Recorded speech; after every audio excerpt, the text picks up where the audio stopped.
recovery. Now I'm working.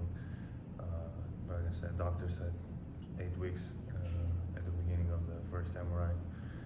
So, I'm just going day by day, and I feel better every day. Thanks, Luka. Thank you. Thanks, Luka. Man, we in it. So Ric Flair called out Luka. I know Brian Windhorst said Luka had some other things going on. Why he had to go back overseas. I believe he had a newborn that was born. So I don't know if that's with the same woman who ran back over to Slovenia in the middle of the season and tried to get child support from him from California and took the kids. But I'll say this real quick. Check out the NBA Talk playlist. One thing is a natural order. Every woman may not do it. Let me say this real quick. But every woman probably thinks about it, is using your kid to weaponize against the father.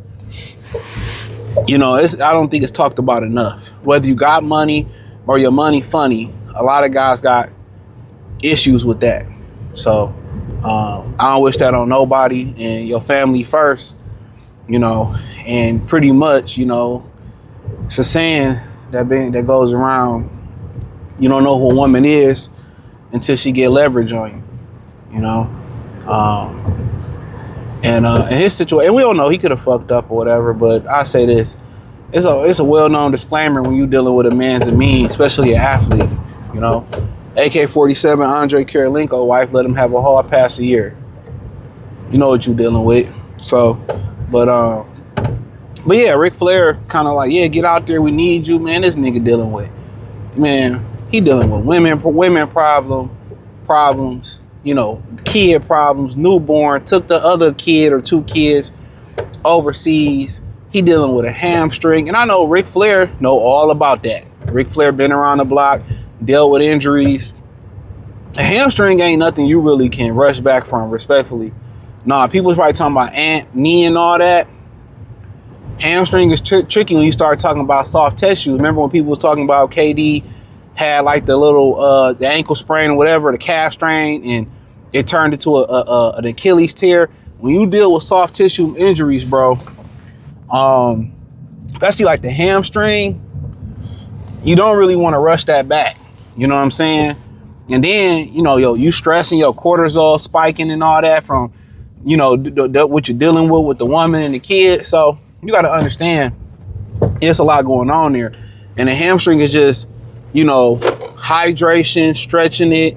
It feel good. And then you start, one day you might get out the tub, or you might step out the shower, or you might do a light jog. You like, damn, that jog was good. I feel like I'm back. And then you might be putting your pants on from a workout, then it start tweaking. Then your hamstring start tweaking out of nowhere. So, people trying to rush him back and all that type of stuff. The thing about it is this: you rushing back. Where is his conditioning at? Are y'all looking to get him critical minutes, 20 minutes like Ant-Man? It's hard. He lost all that weight to get in shape. Some people thought it was cutting corners with Ozempic. I don't know. I'm just allegedly saying what people say. Let me tell you about the human body.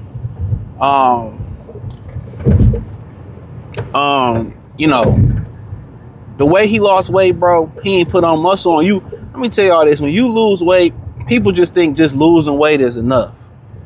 Man, you gotta build muscle while you drop weight. People think you lose the weight and build the muscle. No, you build muscle while cutting. Yes, your energy level is gonna be up and down. You're gonna feel tired. You're gonna feel hungry while working. It just comes with the territory while you building weight. You don't cut the carbs. You cut the bad carbs. You up the protein. You up the vegetables. You know what I'm saying? But the way he cut the weight, you can already tell it's showing. He getting injured already. This is when the body is supposed to be stepping up. This is go time. And him dealing with that hamstring, it just lets you know everything you need to know. Strength and conditioning requirements need to change in the NBA. Whatever they was doing in the 90s and the 80s and the 70s, bring that back. Bring that back. Raw iron weight. Push-ups, pull-ups, heavyweight. And that don't mean like Arnold weight, but just heavyweight, where you build him. He don't have a lick of muscle on him, of course. Everybody, you know, people don't want to do the back squats. Do them. Goblin squats. Do them. Mongolian spots. Do them. You can tell he's gonna break down again, man. Got no muscle on his body. Gotta be these dudes just look soft. Y'all be talking about they great athletes. They ain't showing up. They ain't even strong. But you can't rush him back from the hamstring.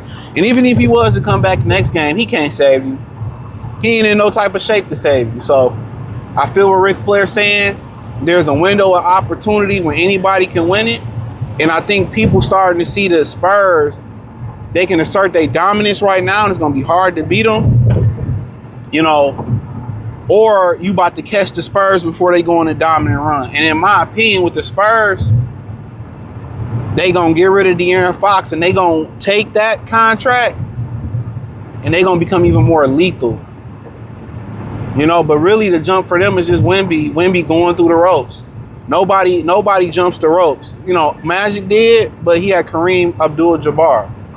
Jamal Wilkes, you know, I believe it was the James Worthy pick, excuse me. But James Worthy wasn't on the team yet, but, you know, they got the James Worthy #1 pick from a trade with the Clippers. Crazy, right? And, you know, they could have took Dominique Wilkins or James Worthy. A lot of people don't talk about this in history.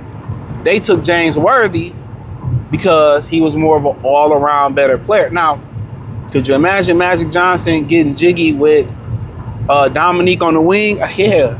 I mean, but James Worthy was low maintenance, but a high maintenance type of dude. That's what you love about him. He was a low maintenance, high maintenance type of dude. He'll get his hands dirty, but he can get in and defend. He can run the wing, but he can give you buckets.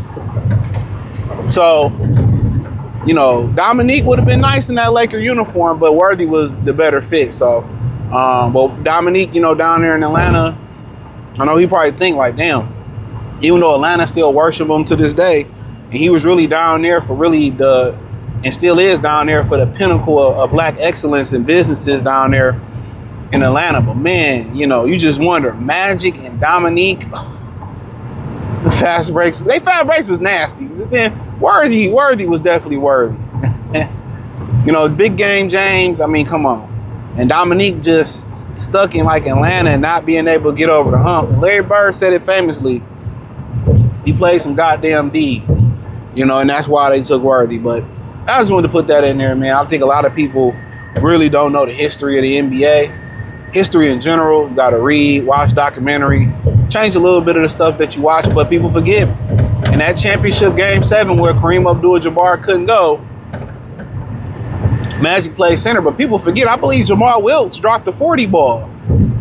He dropped the 40 ball. Everybody talking about Magic going to center, but Jamal dropped the 40 ball.